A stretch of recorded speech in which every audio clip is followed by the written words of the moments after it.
उस दिन प्रातःकाल द्रौपदी यमुना स्नान के लिए गई। नहाते समय उसकी दृष्टि कुछ दूर स्नान करते एक साधु पर पड़ी। उनके शरीर पर केवल एक लंगोटी मात्र थी।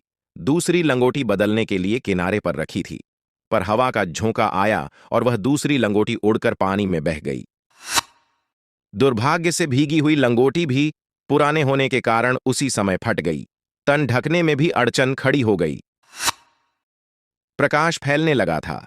स्नान करने वालों की भीड़ बढ़ती जा रही थी। साधु का असमंजस बढ़ा। वह निर्लज्ज बनकर कैसे खड़ा रहे?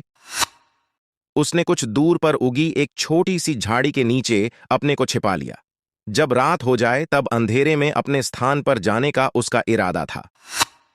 द्रौपदी ने यह सारा दृश्य देखा और साधु की कठिनाई को समझा। उसने सहायता करने की बात सोची। उसके पास दूसरी धोती न थी, सो आधी फाड़कर अपना शरीर किसी प्रकार ढक लिया और से आधी को लेकर उस झाड़ी के समीप पहुंची जहां निर्वस्त्र साधु छिपा हुआ था। द्रौपदी बोली, पिताजी, आपकी कठिनाई को मैंने समझा है। अपनी आधी साड़ी फाड़कर लाई हूं। इससे आप अपना तन ढकें और घर चले जाएं। आधी से मेरा भी काम चल गया है। साधु की आंखों में आंसू आ गए। उसने कपड़े के टुकड़े को ले लिया, पहना और घर चला गया। मन ही मन आशीर्वाद देता गया कि भगवान सदा तुम्हारी लज्जा को ढके रहे। बात बहुत पुरानी हो गई। द्रौपदी को पांडव जुए में हार गए। दुशासन उसे भरी सभा में नंगी करने के लिए उतारू हो गया।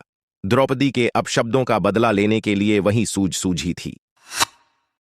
द्रौपदी ने इस विकट संकट में भगवान को पुकारा, जो शेष शैया पर सोए थे।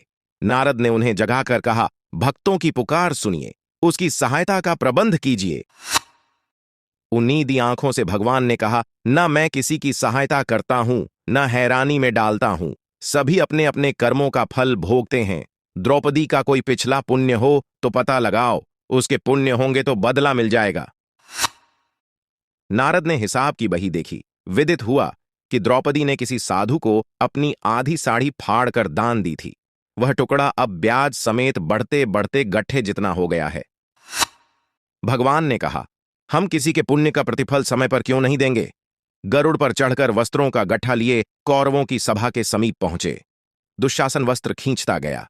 भगवान ऊपर से उसकी पूर्ति करते गए। खींचने वाला थक गया। वस्त्र बढ़ता रहा। द्रौपदी की लाज बच गई। उसे आधी साड़ी के बदले हजारों गज कपड़ा मिल गया। तो यदि मनुष्य का स्वयं का कुछ किया ना हो तो स्वयं विधाता भी उसकी सहायता नहीं कर सकता।